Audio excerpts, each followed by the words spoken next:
বোকাচোদা তোর এখন কি ব্যাপার কেলা পর্যন্ত তুই এখন হরম আছু এই মোনার ছেলে দিয়ে মনে হয় কে জানিস কে আমার বিটি বোকাচোদা এই শ্বশুর না না শ্বশুর কাকু তোর কে কাকু বোকাচোদা আমার বিটি বলে শালা প্রাইভেট মাস্টার সঙ্গে পর্যন্ত প্রাইভেটে যাচ্ছি আর তুই প্রাইভেট মাস্টার শালা কোন পর্যন্ত চুরে যাচ্ছে বোকাচোদা এই বিয়া এদিকে আয় আয় কেলা প্রাইভেট মাস্টার হ্যাঁ বোকাচোদা এটা তো ভেলকি মারা সিস্টেম আছে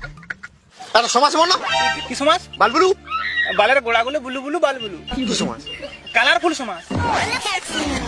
শিক্ষিত আছে শিক্ষিত কি করো বাবু এই ইউটিউবে নাচ করি তোমার ব্রিটিশ সাথে এরকম এরকম ইউটিউবে থাক শালা নেটা আরে ছাপরি কি বড় বড় চুলি রাখিছে ওই দাদা দাদা দাদা বাবু মাসে কত ইনকাম এই 5 লাখ টাকা 5 লাখ মানা চলো জামাই ঘর দিকে চলো হ্যাঁ জামাই কবে হলে হবে এমন না দাদা কর